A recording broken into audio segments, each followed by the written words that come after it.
जय श्री कृष्ण। दोस्तों, कहा जाता है इस धरती पर इंसान सब कुछ पा सकता है, धन, मान, प्रतिष्ठा, परिवार, लेकिन फिर भी उसके भीतर एक खालीपन रह जाता है। रात को जब सब सो जाते हैं तब वही इंसान छत की ओर देखते हुए सोचता है, सब कुछ होते हुए भी मैं खुश क्यों नहीं हूँ। यहीं से शुरू होती है चार धाम की पुकार। शास्त्र कहते हैं चार धाम कोई पर्यटन स्थल नहीं है, ये जीवन के चार पड़ाव हैं। यमुनोत्री, जहाँ जीवन की शुरुआत समझ आती है। गंगोत्री, जहाँ आत्मा शुद्ध होना सीखती है। केदारनाथ, जहाँ अहंकार टूटता है। बद्रीनाथ, जहाँ मोक्ष का द्वार खुलता है। ऋषि मुनि कहते हैं जो इन चारों से होकर नहीं गुजरा वो जिया जरूर पर जागा नहीं। इसीलिए हमारे पूर्वज कहते थे एक बार चार धाम जाना 100 जन्मों की साधना के बराबर है।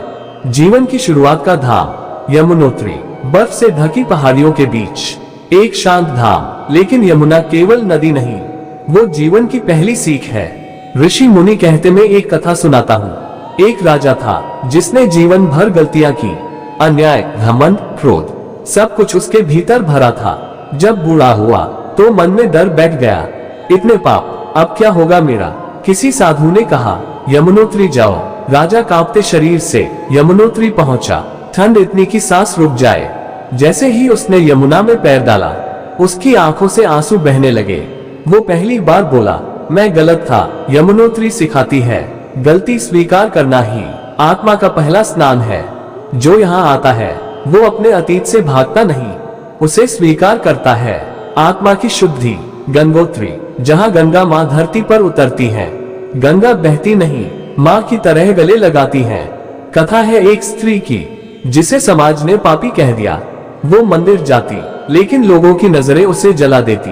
एक दिन वो टूटी हुई गंगोत्री पहुंची, रोते हुए बोली, माँ, लोग कहते हैं मैं अपवित्र हूँ। तभी हवा चली, पानी में हलचल हुई और उसके भीतर से आवाज आए, बेटी, पाप कर्म से होता है, पहचान से नहीं।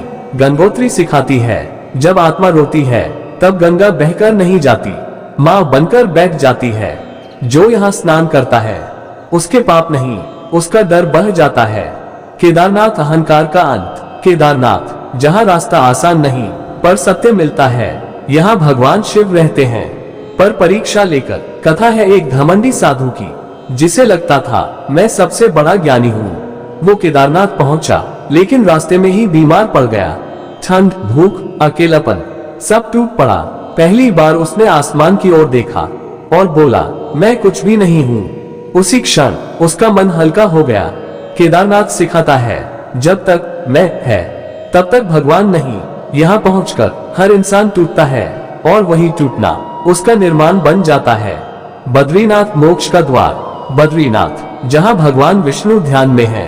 यहाँ कोई मांग नहीं करता, यहाँ सिर्फ समर्पण होता है। कथा है एक बूढ़े यात्री की, चारों धाम पूरे कर चुका था। बद्रीनाथ में खड़ा होकर बोला, हे प्रभु, अब कुछ नहीं चाहिए। तभी भीतर से आवाज आई, अब तू मुक्त है। उसकी आंखों से आंसू बहे, लेकिन वो आंसू दुख के नहीं थे, वो आंसू थे हल्के हो जाने के। बद्रीनाथ सिखाता है मोक्ष मरने के बाद नहीं, समझ आने के बाद मिलता है। चार धाम यात्रा इसलिए जरूरी नहीं कि भगवान वहां रहते हैं, बल्कि इसलिए जरूरी है क्योंकि वहां हमारा असली रूप जागता है। जो चार धाम गया वो बदला और जो नहीं गया वो वही रहा। अगर जीवन में सब कुछ है फिर भी शांति नहीं तो समझ लेना आत्मा चार धाम बुला रही है। क्योंकि चार धाम यात्रा शरीर की नहीं, आत्मा की होती है। हर हर महादेव। जय बद्री विशाल। जय श्री कृष्ण।